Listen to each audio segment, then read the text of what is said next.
Bapak Ibu, Saudara yang dikasihi Tuhan Yesus, kita memasuki tahun yang baru ini dan saya mengawali khotbah di online ini dengan topik menghindari pemborosan yang bisa menggagalkan satu investasi. Saudara, hidup ini adalah investasi jangka panjang. Di dalam dunia usaha kita melihat ada orang-orang yang sedemikian berhasil dalam usahanya sehingga ia lantas menjadi sangat kaya atau sangat makmur. Karena yang bersangkutan menaruh investasinya di segmen yang tepat dan ia kerjakan dengan serius dan penuh semangat dalam mengusahakan investasinya tersebut. Orang yang berhasil tersebut akan menikmati kehidupan yang nyaman bersama dengan keluarganya secara materi, secara jasmani. Namun tidak sedikit orang-orang yang akhirnya mengalami gulung tikar atau kebangkrutan, lantas terlilit hutang yang besar, bahkan kehilangan segala-galanya. Tetapi ada yang tabah menghadapi kebangkrutan tersebut. Mereka adalah orang-orang yang dapat berpikir positif, tidak menyalahkan siapapun atau apapun, dan berusaha bangkit dengan sisa daya yang ada. Tetapi tidak sedikit yang mengambil jalan pintas yang tragis. Saya tahu ada pendeta yang bangkrut usahanya karena usahanya memang cukup besar, nilainya asetnya miliaran ya. Lantas dia gantung diri karena takut mengalami kemiskinan atau dikejar-kejar utang. Saya punya teman karena istrinya selingkuh, ia lantas gantung diri. Nah, banyak orang bisa gelap mata saat menghadapi masalah-masalah yang keras, yang menggoncangkan jiwa. Jika kita bicara tentang investasi di dunia ini, jika dikelola dengan salah pada awalnya akan mengalami kerugian besar. Tetapi jika yang bersangkutan langsung banting setir dan memperbaiki cara mengelolanya, lalu berjuang keras dari nol lagi, tidak malu, ya tidak stres, dan dia lebih hemat, lebih berhati-hati, maka ada kemungkinan ia bisa berbalik menjadi sukses kembali.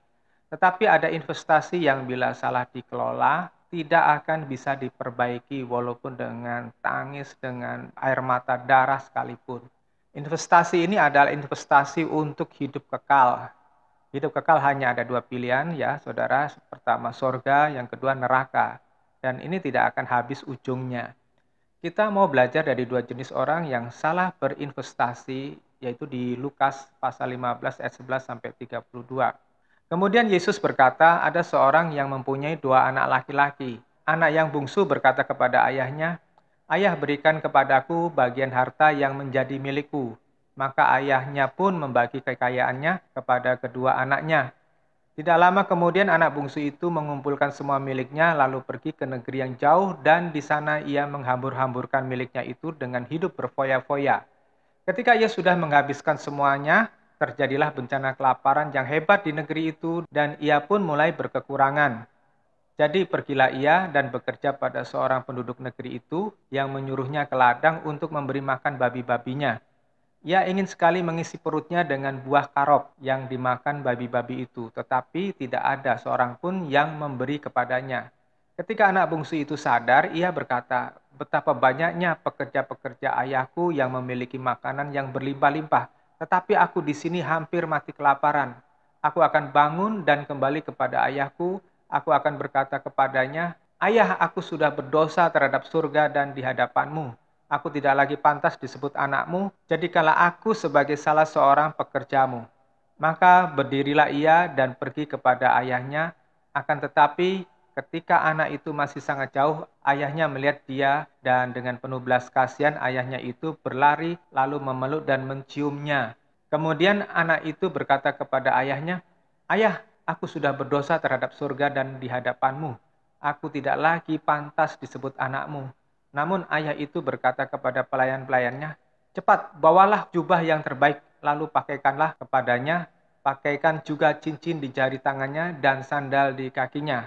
Bawalah kemari anak sapi yang gemuk dan sembelihlah, mari kita makan dan bergembira. Karena anakku ini telah mati tetapi sekarang hidup kembali, ia telah hilang tetapi sekarang telah ditemukan.' Maka mereka pun mulai bergembira. Waktu itu, si anak sulung sedang berada di ladang, dan ketika ia sudah berada di dekat rumahnya, ia mendengar suara musik dan tari-tarian. Jadi ia memanggil salah satu dari hamba-hamba itu dan bertanya tentang apa yang sedang terjadi. Jawab pelayan itu kepadanya, 'Adikmu sudah datang dan ayahmu menyembelih anak sapi yang gemuk karena ia kembali dengan selamat.' Namun anak sulung itu marah dan tidak mau masuk sehingga ayahnya keluar dan membujuknya. Akan tetapi ia berkata kepada ayahnya, "Bertahun-tahun aku telah bekerja melayanimu dan tidak pernah mengabaikan perintahmu. Tetapi engkau bahkan tidak pernah memberiku seekor kambing muda supaya aku bisa berpesta dengan teman-temanku. Namun, ketika anakmu itu pulang setelah menghabiskan hartamu dengan pelacur-pelacur, ayah menyembelih anak sapi yang gemuk untuknya." Maka ayahnya menjawab kepadanya, "Anakku, kamu selalu bersamaku dan semua kepunyaanku adalah milikmu. Namun hari ini kita harus berpesta dan bersukacita sebab adikmu ini telah mati tetapi sekarang ia hidup kembali. Ia telah hilang tetapi sekarang telah ditemukan." Nah, dalam kisah ini kita melihat ada dua karakter dalam sebuah keluarga yang kaya raya. Pertama, si bungsu, seorang yang gesit tetapi urakan, liar, hidup hanya memanjakan keinginan dagingnya, keinginan matanya, dan keangkuhan hidupnya. Dalam ilmu psikologi, ia termasuk seorang yang ekstrovert, tidak bisa diam, penuh dinamis, suka berpetualang, penuh inisiatif, begitu. Tetapi sifat dasar si bungsu tadi itu adalah sifatnya itu tidak peduli dengan perasaan bapaknya.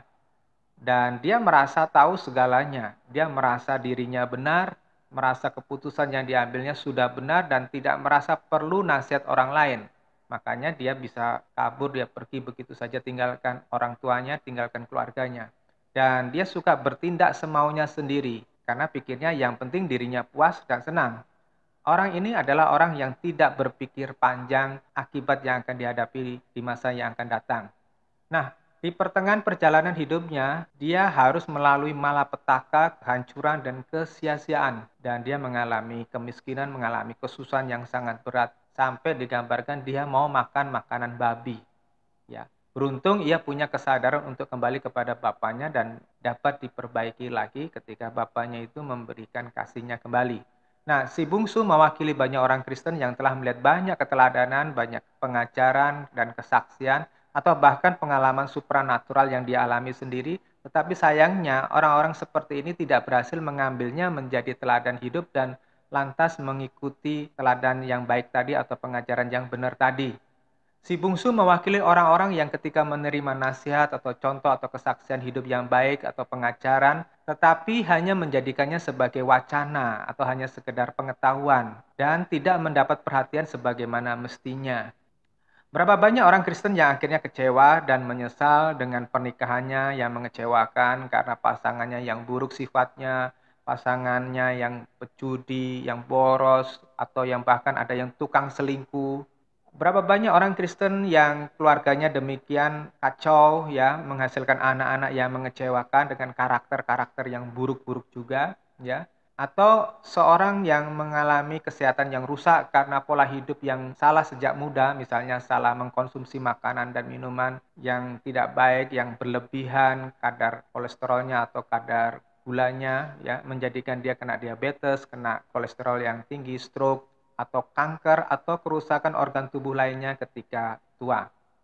Ada orang-orang yang mengalami pertemanan yang salah bergaul ketika masa muda. Akhirnya membuat dirinya kacau karena kacau pendidikannya, kemudian dia menjadi pemalas karena hidupnya hanya suka hura-hura, ya terlibat kriminal, dan kemudian setelah tua dia mengalami kesulitan mencari kerja. Dan sayangnya tidak mudah bagi anak muda yang demikian itu mengikuti nasihat yang sehat untuk memilih teman yang benar. Biasanya mereka tetap aja memaksakan diri bergaul dengan orang-orang yang keliru, orang-orang yang salah. Ada orang-orang yang berinvestasi atau menanam modalnya ditanam di tempat yang keliru menyebabkan kebangkrutan karena dia salah memilih rekan kerja. Ternyata orang yang diajak bekerja sama itu orang yang curang. Zaman sekarang ini memang tidak mudah menemukan orang-orang yang jujur, orang-orang yang tanggung jawab, yang sungguh-sungguh menjalankan modal orang. Biasanya orang hanya menganggap sepele tanggung jawab itu dan hanya mau duitnya saja. Juga orang-orang yang tidak mengerti ada persaingan yang ketat atau medan yang berat dan dia tidak menguasai pasar. Itu yang menyebabkan banyak orang bangkrut. Saudara, liku-liku hidup ini seperti kayak labirin. Labirin itu adalah jalan yang berkelok-kelok ya, berlika-liku ya. Dan banyak orang menolak menerima nasihat itu akan mudah tersesat di dalamnya, di dalam labirin kehidupan ini. Korbannya kebanyakan adalah orang-orang yang tidak berpengalaman tetapi suka nekat dan akibatnya mereka masuk di dalam jebakan yang dipasang oleh iblis dalam perjalanan hidupnya. Akhirnya malapetaka itulah yang dia nikmati. Berapa banyak dari Anda yang terperangkap dalam kandang dunia dan Anda tidak mampu keluar? Ya, nah ini kita bisa melihat contoh yang kedua yaitu si sulung. Gambaran dari orang-orang yang introvert, tenang, tidak banyak bicara, hidup secara bermoral dan aktif dalam kegiatan keagamaan. Tetapi orang-orang tersebut yang tampaknya tenang itu belum tentu beres hatinya. Dalam percakapan mulai dari Lukas pasal 15 ayat 25 sampai 30, kita bisa membaca sifat asli dari si sulung tadi. Si sulung adalah gambaran asli dari orang-orang yang menganut prinsip agamawi dan mereka adalah kaum moralis. Banyak orang Kristen yang tampaknya saleh di muka umum, tidak pernah membuat keonaran atau berbuat kriminal, tetapi punya kepribadian ganda. Kepribadian ganda ini adalah penampilan luar belum tentu menunjukkan sifat asli dari seseorang. Seringkali tanpa sadar, ada karakter jahat di balik penampilan yang kelihatannya sopan, kelihatannya halus, kelihatannya berwibawa. Nah, sifat asli pribadi dari si sulung tadi itu akan muncul ketika terjadi sesuatu di dalam hidupnya yang merenggut kesejahteraannya atau yang mengganggu egonya atau yang mengganggu premisnya. Premis itu adalah pola berpikir atau yang mengusik paham tertentu yang dia yakini. Nah, sifat aslinya itu ternyata dia suka iri hati ketika melihat saudaranya hidup nyaman. Dia menuntut hak untuk menikmati kemewahan, walaupun dia seorang moralis, walaupun dia seorang agamawi, tetapi sebetulnya di dalam hatinya masih menginginkan untuk menikmati pesta pora seperti yang diberikan ayahnya kepada adiknya itu. Terus si sulung ini memiliki kebencian kepada orang-orang yang dianggap salah. Kebencian kepada adiknya itu tidak terkendali karena didasari dari sifat merasa diri benar sesuai dengan norma-norma yang dia anut sendiri, lalu lantas menghakimi orang lain dan merendahkan orang lain. Dia mengatai adiknya itu sebagai orang yang menghabiskan harta kepada pelacur-pelacur, ya. Nah, si sulung ini adalah jenis orang yang suka berontak. Dalam hal ini dia berontak kepada otoritas sang bapa. Sifat-sifat tersebut adalah sifat Lucifer. Kalau Bapak Ibu Saudara membaca di dalam Yesaya 14 dan Yeskiel 28, kita bisa melihat sifat-sifat Lucifer yang menonjol adalah berontak kepada otoritas bapa, tidak tunduk kepada bapa, walaupun dibungkus di dalam kehidupan agama yang ketat. Jadi seorang Kristen seperti ini banyak. Ini adalah jenis orang Kristen yang sulit bersyukur karena ia adalah penuntut yang ulung. Ia cenderung menjadi orang yang munafik, suka pura-pura sopan, baik, berwibawa, lembut, tetapi memendam bara. Itulah naluri dosa yang tidak disadarinya. Dan biasanya orang jenis ini tidak setia, mudah berkhianat dan mudah membusukkan orang lain karena iri, karena cemburu, atau alasan lain, termasuk dalam pelayanan sekalipun. Dalam kisah Lukas pasal 15 ini, sebetulnya ada dua orang yang terhilang, yaitu si bungsu yang mewakili pribadi yang tidak bertanggung jawab dan liar hatinya, dan si sulung yang bertopengkan moralitas atau agamawi tetapi menyimpan kebusukan hati. Sebetulnya tidak seorang pun dari mereka yang patut kita teladani. Nah, Tuhan mau kita semua memperbaiki diri dari hal-hal yang jahat di mata Allah, yang walaupun tersembunyi di dalam hatimu yang paling dalam.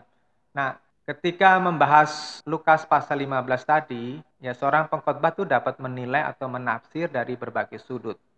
Yang pertama, jika hanya melihat dari ayat yang ke-22, dan ini yang suka diajarkan kebanyakan orang, terutama yang memuja kesuksesan, kesejahteraan, dan mujizat, terutama untuk mereka yang menganut ajaran prosperity atau hyper grace, ya, maka arah khotbahnya adalah pemenuhan kebutuhan jasmani dan materi. Khotbah-khotbahnya akan memberikan harapan kepada para pendengarnya, pada para jemaatnya, bahwa Allah itu akan mencukupi semua kebutuhan selama di dunia ini. Sehingga khotbah-khotbahnya itu memarkir orang untuk tinggal di dunia ini, untuk tidak mengharapkan kehidupan kekal di sorga. Tetapi jika kita melihat karakter tiap tokoh seperti yang saya bahas ini, maka Anda dapat melihat gambaran tentang diri kita masing-masing. Pertanyaannya, yang mana yang seperti saya ya? Ya, apakah seperti si bungsu atau seperti si sulung? Entahkah jemaat sadar atau tidak sadar, arah khotbah saya dalam 4-5 tahun terakhir ini selalu membawa jemaat meneliti diri untuk mempersiapkan diri masuk kepada kekekalan. Ya, karena tadi saya katakan kekekalan hanya ada dua kemungkinan, sorga atau neraka. Saya mengajak Bapak Ibu, Saudara-saudara, ketika menghembuskan nafas yang terakhir nanti, engkau disambut oleh Sang Raja. Ya, bukan disambut oleh setan. Karena saya telah mengalami banyak pengalaman, baik jatuh bangunnya diri saya sendiri, keluarga saya, atau orang lain yang saya layani, maka saya mendorong Anda menangkap apa yang saya ajarkan itu dengan cepat. Jangan berlambat-lambat, karena waktunya kita tidak pernah tahu ya kapan kita akan berakhir di dunia ini. Nah, penekanan ajaran dan teladan saya sangat berbeda dengan ajaran kebanyakan pengkhotbah di zaman ini, terutama dari barat. Secara fundamental atau secara dasar ya, ajaran kebanyakan orang itu berpusat pada pemenuhan kebutuhan jasmani dan materi dan keinginan mata, seperti mujizat, kesembuhan, berkat materi, kesuksesan, ketenaran, dan kebutuhan fisik lainnya.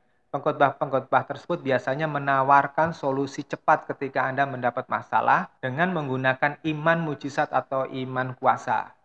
Saudara, ada dua macam penerapan iman dalam kekristenan kita. Yang pertama adalah iman yang menuju pintu pertama keselamatan. Dalam hal ini saya percaya doktrin kita diselamatkan karena iman kepada Tuhan Yesus. Only by faith. Namun sejujurnya doktrin ini baru 50% benar. Ya, terus kemudian ada iman yang kedua. Alkitab juga sering mendemonstrasikan iman yang kedua ini. Iman yang menggerakkan kuasa Allah untuk menyatakan mujizat Allah, dan saya katakan ini adalah bonus dari Tuhan, bukan target dari kehidupan beriman kita. Sebetulnya bagi saya tidak masalah Anda berdoa dengan beriman kepada Tuhan tentang apa yang Anda butuhkan dan mengharapkan mujizat dari Tuhan. Di masa lalu pun saya pun berkhotbah, apapun perikopnya saya ambil, ujung akhirnya adalah tentang pertolongan Tuhan. Saya menyanyikan lagu-lagu seperti ada kuasa dalam darahnya, semua baik, ku percaya mujizat. Terutama ketika saya melayani orang-orang yang masih baru bertobat. Kami membuat pelayanan yang namanya House of Healing dan banyak orang datang untuk didoakan dan mereka mengalami mujizat-mujizat. Tetapi nyatanya ketika semua itu dipenuhi, ketika mujizat datang, ketika disembuhkan secara ilahi, ketika menjadi makmur, nyatanya tidak banyak orang yang tetap mengingat Tuhan. Seperti 10 orang kusta yang disembuhkan oleh Tuhan, hanya satu yang kembali kepada Tuhan, 9 yang lainnya kabur nggak tahu kemana. Nah, tak banyak orang yang mengalami mujizat atau mengalami kelepasan dari kuasa setan, lalu tetap menjaga kesucian hidupnya, dan yang tetap punya hati melayani Tuhan itu nggak banyak, atau yang tetap mempunyai kerinduan memenangkan jiwa-jiwa yang terhilang. Karena kenyataannya di sekitar kita ada banyak orang yang tidak mempunyai integritas atau nilai diri yang unggul di mata Allah. Dan orang yang datang ke gereja atau berdoa kepada Tuhan Yesus kebanyakan sebetulnya bukan karena mencintai Tuhan, tetapi karena sebuah kebutuhan. Jujur saja, banyak pengkhotbah yang mengkhotbahkan iman kuasa atau iman mujizat ketika sudah kaya, sudah berkuasa, sudah terkenal, akhirnya jatuh di dalam berbagai skandal seperti skandal perselingkuhan, perzinahan yang berakhir pada perceraian dan rumah tangganya berantakan. Ada skandal keuangan, ya orang-orang yang sudah menjadi berkuasa, sudah kaya, sudah terkenal ini akhirnya cinta uang. Sekalipun pendeta, sekalipun mendapat urapan yang besar, resiko ini masih tetap ada. Akhirnya setelah punya harta yang sangat berkelebihan dan hidup mewah, seorang hamba Tuhan yang bahkan sudah diurapi banyak mujizat pun bisa jatuh di dalam dosa cinta akan uang. Saudara, seorang hamba Tuhan yang sejati sebetulnya tidak layak memperkaya diri dari uang persembahan. Itu sebuah pengkhianatan. Kalau mau kaya, ya bekerjalah. Tetapi kekayaan dari manapun asalnya, dari manapun didapat, jika hanya untuk menyenangkan keinginan daging, keinginan mata, keangkuhan hidup, itu tetap salah di mata Tuhan. Ingat di dalam Roma pasal 11 ayat 36, dari Tuhan, oleh Tuhan, untuk Tuhan. Ya. Banyak pendeta akhirnya jadi sombong ya tanpa dia sadari ketika dia menjadi terkenal dan cenderung untuk menarik perhatian untuk dipuja. Nah, di sekitar kita ada banyak contoh orang-orang yang pernah kami muridkan tetapi berubah setelah sekian tahun dan tidak lagi hidup di dalam kemuliaan Tuhan. Berapa banyak orang yang kami lepaskan dari kuasa kegelapan, dari ikatan roh jahat, tetapi kembali ke kubangan yang lama. Bahkan ada yang murtad. Nah, sayangnya orang tuanya tidak mendidik dengan benar, bahkan memberi contoh yang tidak bagus. Berapa banyak orang yang kami ajar, tetapi begitu berjauhan dari saya, mereka sepertinya lupa akan apa yang saya ajarkan, dan kemudian mereka berubah menjadi orang yang suam-suam kuku dan kehilangan kasih mula-mula. Berapa banyak orang yang kami bantu, ya, tetapi lupa diri dan hidup jauh dari Tuhan. Itu sebabnya saya memberikan contoh-contoh yang ekstrim dari diri saya kepada jemaat, ya teladan-teladan kepada jemaat, Dan kadang-kadang orang dekat saya khawatir bahwa nasihat-nasihat saya atau teladan-teladan yang saya ceritakan tadi itu ditangkap keliru oleh pendengar yang tidak dewasa. Tapi itulah resiko dari seorang guru yang sedang mengajarkan nilai-nilai rohani kepada para muridnya. Karena memang ada orang yang lantas menghakimi saya dan menganggap saya pamer kebaikan atau ingin dipuja. Misalnya ketika saya mengajari dan memberi teladan bagaimana memberi tumpangan buat anak-anak asuh atau orang-orang yang homeless, tidak punya rumah, tidak punya pekerjaan, dan saya menolong mereka dengan tanpa pamrih, atau saya menunjukkan sebuah rekaman dari apa yang saya lakukan, apa yang saya kerjakan dalam pelayanan kepada Tuhan. Nah, tidak sedikit orang yang menghakimi saya dan menilai negatif, padahal saya sedang memberi teladan pada jemaat atau para murid tadi supaya memiliki nilai-nilai diri yang benar dan terhindar dari kelakuan yang buruk. Berkali-kali saya mengingatkan bahwa pikiran kita semua, tidak peduli jemaat biasa atau pendeta, ya, tidak peduli apakah bisa berbahasa roh atau tidak berbahasa roh, tidak peduli apakah pernah dapat penglihatan atau tidak, bisa tanpa sadar itu disusupi oleh pikiran si jahat. Lantas, Anda bisa melakukan sesuatu atau berpikir sesuatu yang tidak dikehendaki Tuhan, walaupun sebetulnya belum melanggar hukum masyarakat secara umum, tetapi sudah tidak berkenan kepada Tuhan. Karena itu semuanya berasal dari si jahat. Lihat Lukas pasal 16 tentang orang kaya. Ia bukan orang yang jahat. Ia hanya tidak peduli pada lingkungannya. Ia hanya tidak berhati-hati dengan selera tingginya. Sering saya dalam khotbah-khotbah minggu-minggu yang lalu memberi contoh tentang apa yang saya lakukan pada orang-orang terdahulu, yaitu orang-orang yang pernah berjasa kepada saya. Mereka adalah bapak-bapak dan ibu-ibu rohani saya. Saya tetap membina hubungan yang baik sampai sekarang dengan mereka, ya, mengucapkan selamat, mengirimkan khotbah, atau saya juga menerima khotbah dari mereka gitu. Ada dari mereka yang hidupnya susah dan saya digerakkan Tuhan untuk menyokong mereka. Semua maksud baik saya itu bisa disalah mengerti oleh orang-orang yang mendengar yang tidak dewasa. Lalu ada orang yang mulai membuat penilaian keliru dan bergosip atau memutarbalikkan pengajaran saya. Padahal belum tentu orang tersebut sudah memiliki nilai atau integritas yang luhur bila tidak diajari. Kenyataannya tidak banyak orang tua yang menanamkan nilai-nilai ilahi yang luhur kepada anak-anaknya dengan benar, sehingga anak-anaknya itu berjalan menurut pengetahuannya sendiri, menurut pemahamannya sendiri, akhirnya mereka tidak terbentuk karakter yang bagus. Bahkan ada orang-orang yang kami bantu, itu melakukan seperti perumpamaan air susu dibalas air tuba. Air tuba itu air comberan. Mereka seperti lupa bahwa mereka pernah menerima kebaikan dari kami, tetapi berusaha menghindari kami ketika mereka sudah sukses. Dan itu fakta pada orang-orang yang dirasuk oleh setan. Mereka tidak sadar hatinya digunakan untuk berbuat jahat, termasuk antara lain adalah menghakimi saya atau hanya sekedar berhura-hura menikmati kesenangan dirinya sendiri.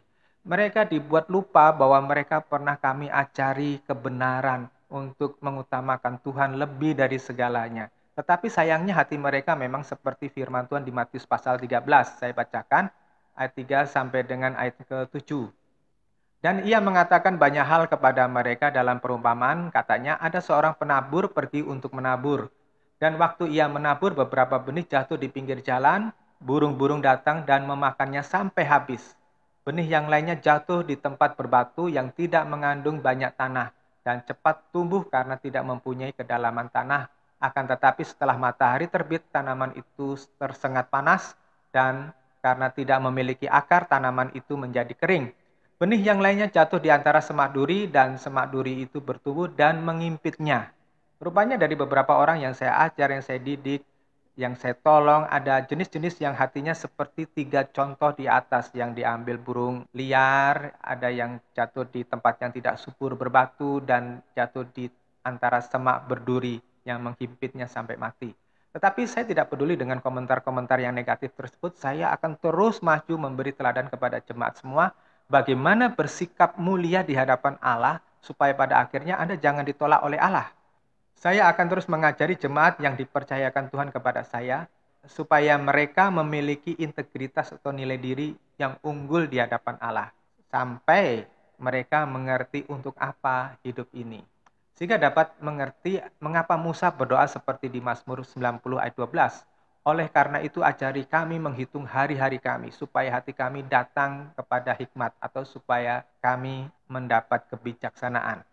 Karena Musa tahu waktu-waktu itu sudah sangat singkat. dan setiap kesempatan hidupnya itu berharga. Nah, ini penting. Pengajaran saya berpusat kepada bagaimana bisa memuaskan hati Allah dengan melakukan kehendak Bapa, yakni memiliki apa yang ada di dalam pikiran Kristus untuk menghasilkan buah-buah roh.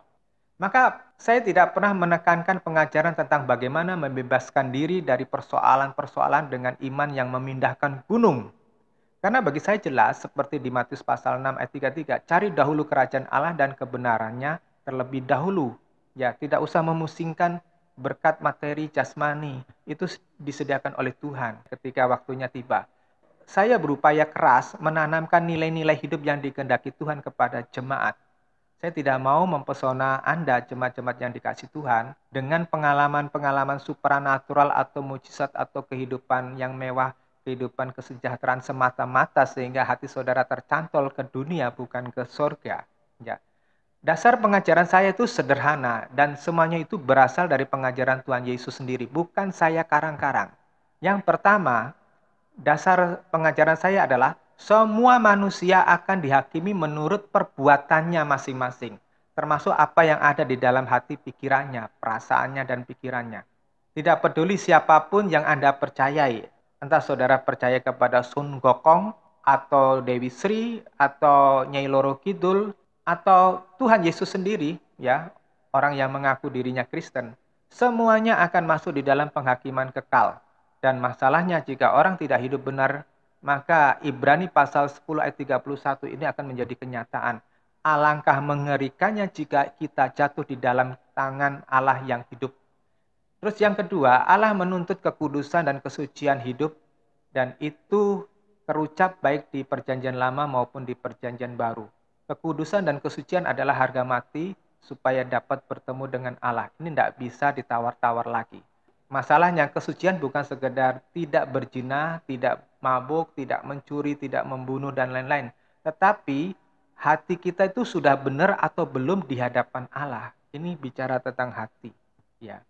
Terus yang ketiga, iman keselamatan dalam nama Tuhan Yesus adalah awal pemberian anugerah keselamatan, grace. Dan kita harus tetap bertanggung jawab atas sepak terjang hidup kita setelah menerima anugerah tadi. Jadi nggak bisa jojong, kita hidup semaunya sendiri, kita hidup dalam kenajisan, lantas kita berpikir, saya kan sudah terima Yesus, kemudian saya mempunyai hak untuk masuk ke surga dong gitu. Nah itu nggak bisa ya. Saya menyadari yang saya ajarkan ini tidak mudah dipraktekkan. Saya sendiri butuh bertahun-tahun untuk menyadarinya dan butuh bertahun-tahun untuk bisa melakukannya. Dan ini saya sedang merangkak untuk berjuang ke sana. Hingga kini saya pun masih terus berjuang melakukannya sampai sempurna. Saya memberi nasihat kepada Bapak Ibu Saudara, jika Anda mau dihargai oleh Tuhan, maka perhatikan Filipi pasal 4. Akhirnya saudara-saudara, semua yang benar, semua yang mulia, semua yang adil, semua yang suci, semua yang indah, semua yang terpuji, semua yang sempurna, semua yang patut dipuji, pikirkanlah semuanya itu. Saya ulangi, pikirkanlah semuanya itu. Masukkan dalam pikiranmu masing-masing. Ya, apa yang telah kamu pelajari, terima, dengar, dan lihat dari aku, lakukanlah semuanya itu, maka Allah sumber damai sejahtera akan menyertai kamu. Saudara, saya memberikan teladan bagaimana saya memperjuangkan jiwa-jiwa saudara. Firman Tuhan ini mengatakan, lakukanlah semuanya itu. Jadi jangan hanya berpikir, saya hidup nyaman di zona nyaman saya tidak peduli dengan jiwa-jiwa. Itu utang saudara. Nilai-nilai luhur yang telah saya jalani telah membawa saya dan keluarga saya mengalami pertolongan-pertolongan Tuhan yang tidak terhitung banyaknya. Dan saya mau impartasikan kepada saudara. Sehingga apapun kata orang tentang kekristenan, tentang Tuhan Yesus, itu tidak lagi bisa berpengaruh kepada iman percaya saudara dan menyaksikan ajaran Tuhan Yesus. Saya berikan sebuah nilai surgawi yang sekarang ini tidak banyak orang mau ikuti, yaitu kesetiaan. Di 2 Timotius pasal 3 ayat 14-16. Tetapi hendaklah engkau tetap berpegang pada kebenaran yang telah engkau terima dan engkau yakini dengan selalu mengingat orang yang telah mengajarkannya kepadamu. Saya garis bawahi, dengan selalu mengingat orang yang telah mengajarkannya kepadamu. Karena dengan saudara mengingat bahwa saya telah mengajari saudara, maka saudara akan tetap berjalan di dalam track atau di dalam relnya Tuhan. 15. Ingatlah juga bahwa dari kecil engkau sudah mengenal kitab suci yang dapat memberi hikmat kepadamu dan menuntun engkau kepada keselamatan oleh iman kepada Kristus Yesus. Saudara, betapa banyak orang yang sudah diajarkan, sudah dituntun kepada kebenaran, kepada pengajaran yang sejati, tetapi mereka ketika dewasa, mereka setelah berkarir, mereka setelah bekerja, mereka setelah berkeluarga, melupakan apa yang diajarkan, dan ini konyol sekali. Ya, segala tulisan yang diilhamkan Allah memang bermanfaat untuk mengajar, untuk menyatakan kesalahan, untuk memperbaiki kelakuan, dan untuk mendidik orang dalam kebenaran. Nah, di atas tadi ada beberapa frase kunci yang layak Anda perhatikan di dalam ayat 14 tadi di terjemahan baru. Dengan selalu mengingat orang yang telah mengajarkannya kepadamu, atau di terjemahan AYT, karena kamu tahu dari siapa kamu mempelajarinya. Tadi saya ingatkan, ingat bahwa saya sudah memberitahukan, bahwa saya sudah mengajarkan kepada saudara. Jangan lupakan itu.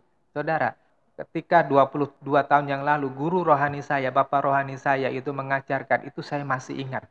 Masih ingat prinsip pertama ketika saya terima Yesus. Masih ingat bagaimana beliau berkhotbah di depan kami pada waktu itu masih muda.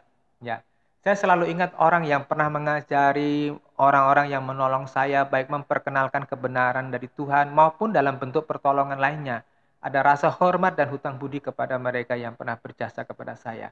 Karena itu saya selalu ingat apa yang mereka telah teladankan. Ini membantu saya untuk tetap berada di dalam visi dan panggilan Tuhan.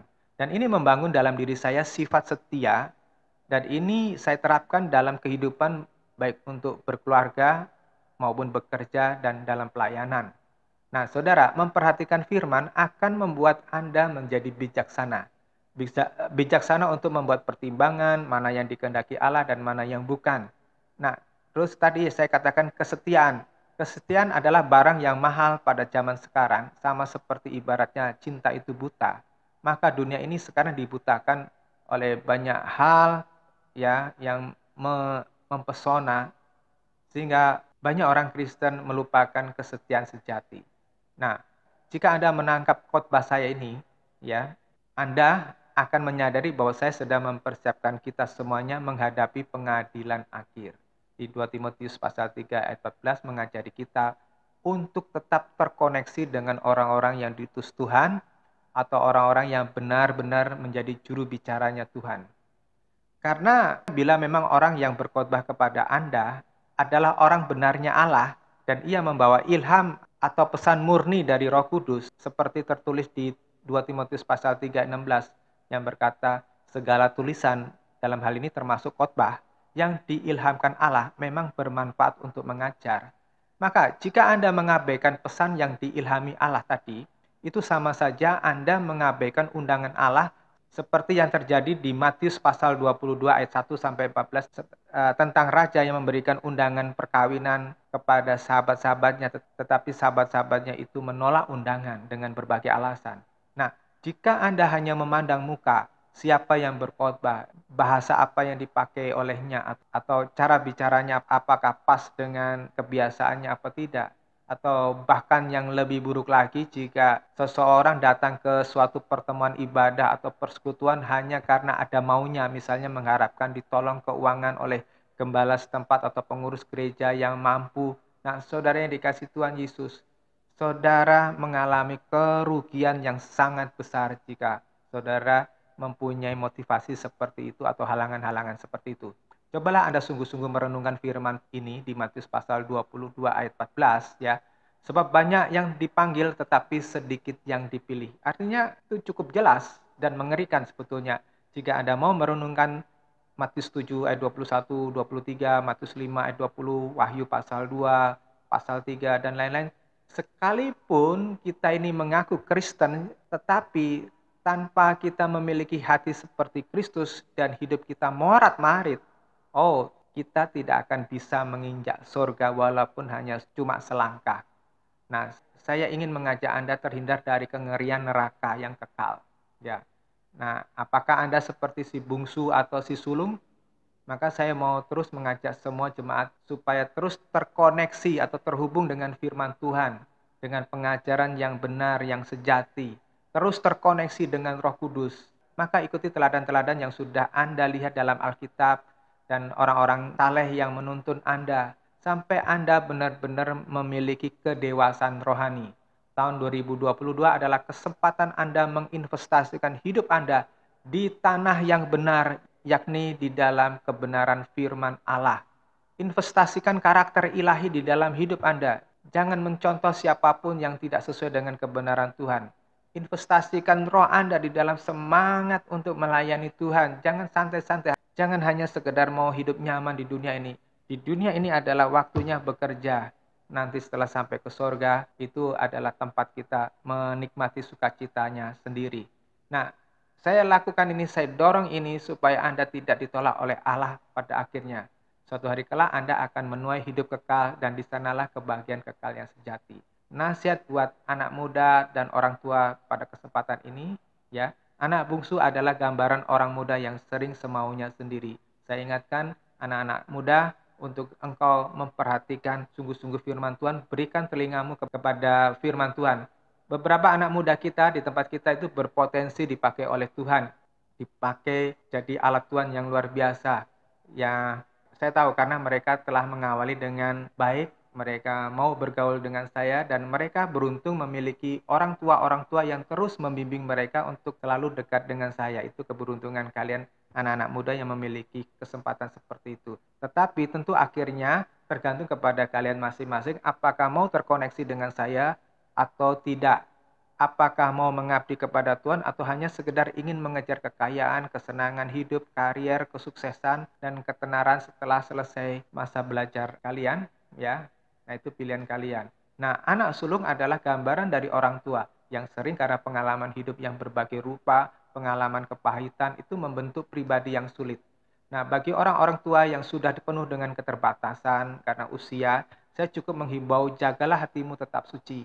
Segeralah berubah karaktermu atau kebiasaanmu atau kesukaanmu atau cara berpikirmu yang salah, termasuk ajaran keliru yang engkau yakini yang dapat menyeretmu ke neraka. Gunakan waktu Bapak Ibu Saudara walaupun sudah tua ya, walaupun sudah sakit-sakitan itu semaksimal mungkin untuk bertemu dengan Tuhan. Tuhan Yesus memberkati. Amin.